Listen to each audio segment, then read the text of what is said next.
कांजी भाई, welcome to our show. मेरा सबसे पहला सवाल आपसे ये है कि आप सभी धर्मों के पीछे क्यों पड़े? आप लोग मीडिया वाले मैडम, आप लोग सवाल ही ऐसा पूछते हैं कि जवाब देने से पहले ही आदमी दोषी साबित हो जाए।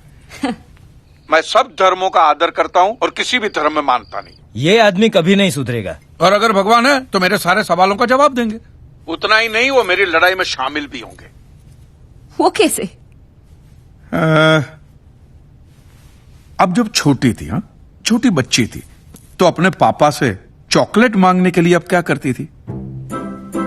माने से पापा के नाम की माला जपती थी, पापा चॉकलेट दो, चॉकलेट दो, चॉकलेट दो, कि पापा के सामने अगरबत्ती घुमाती थी या फूल फेंकती? नहीं, मैं ऐसा सब कुछ नहीं करती थी। जो मुझे जो चाहिए होता था मैं उनसे डायरेक्टली मांग लेती थी। Exactly madam, exactly. मैं भी तो वही कर रहा हूं। हुआ यह है कि दुनिया वालों ने मुझे बचपन से ऐसा समझाया कि भगवान तो हमारे बाप के समान है, होगा। लेकिन मैं यकीन कैसे करूं जब तक वो मेरा बाप मेरे सामने नहीं आता? तू तो नास्तिक है, भगवान कैसे तेरे सामने आएगा? माँ जी आप खाइए। कांची भाई, वैसे तो मैं भी मानता हूँ कि भगवान हमारे पिता समान है। हाँ। तो क्या वो मेरे सामने आएंगे? आप ये मंदिर मूर्ति वगैरह में मानते हैं? हाँ, मानता हूँ। तो वो तुम्हारे सामने नहीं आएंगे। लेकिन क्यों? क्योंकि आप उनको मंदिर मूर्तियों में ढूंढ रहे हो ना, फिर उनको रूबरू होने की क्या जरूरत है? नहीं नहीं, लेकिन ये तो गलत है। भगवान तो होता ही है। 2 साल से मुझे अच्छी नौकरी नहीं मिल रही थी। मैंने मन्नत मांगी कि मुझे अच्छी नौकरी मिल जाएगी तो मैं अपने बाल अर्पण करके आऊंगा, और देखो मुझे नौकरी मिल गई। ओहो, पूरे के पूरे अर्पण कर दिए। अच्छा, आप जरा सोचिए, आप सुबह सुबह तैयार होकर फर्स्ट क्लास ऑफिस के लिए निकलते, काम के लिए निकलते, और जैसे आप घर का दरवाजा खोलते हैं, सामने बालों का ढेर पड़ा हुआ, काले बाल, सफेद बाल, कुछ डैंड्रफ वाले बाल, कुछ ऐसे जूं वाले बाल, हर किस्म के बालों का बूफे लगा हुआ है। तो मुझे बताइए, आपको कैसा लगेगा? मुझे बिल्कुल ही अच्छा नहीं लगेगा, है ना? तो सोचो भगवान को कितना बुरा लगता होगा। है? भगवान ने दरवाजा खोला कि बाल बाल बाल बाल।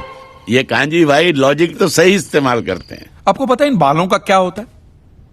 धंधा होता है, बिजनेस होता है। ये बाल अमेरिका, लंदन, ऐसे विदेशों में बेचे जाते हैं। इन शॉर्ट, आपकी श्रद्धा का वहां धंधा होता है। इवन सरिया पेसरा बंदे में दम है यार। लेकिन उन पैसों से स्कूल, अनाथ आश्रम, अस्पताल, चैरिटेबल ट्रस्ट चलते हैं, उससे भी आपको दिक्कत है? ये तो ऐसी बात होगी, जो गुटखा बेचता है वही कैंसर की हॉस्पिटल खोलता है। और मैडम ये सब चलाना ही पड़ेगा, क्योंकि ये सारा पैसा ब्लैक का आता है।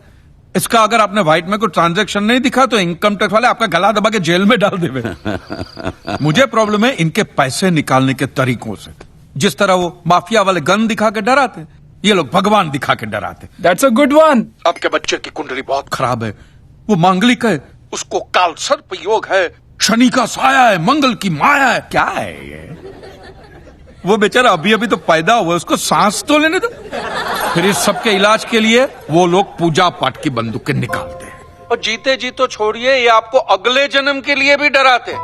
हाँ, कि अगर इस जन्म में आपने ये किया तो अगले जन्म में कुत्ते बनोगे, या अगर ये किया तो कीड़े बनोगे, मकोड़े बनोगे, नर्क में जाओगे। और फिर तो नर्क का पूरा मेनू कार्ड भी पड़ता है कि आपको वहां कांटों के बिस्तर पे सुलाया जाएगा, आग के दरिया में झोंका जाएगा, गर्मा गर्म तेल में फ्राई किया जाएगा। मैं आदमी हूं कि पकोड़ा हूं?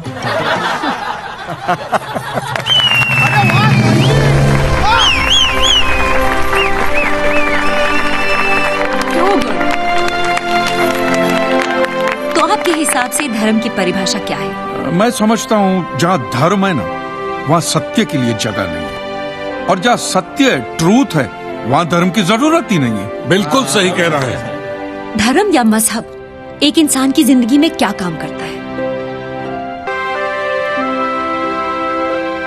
मेरे हिसाब से तो एक ही काम करता है मैडम, या तो वो इंसान को बेबस बनाता है या फिर आतंकवादी।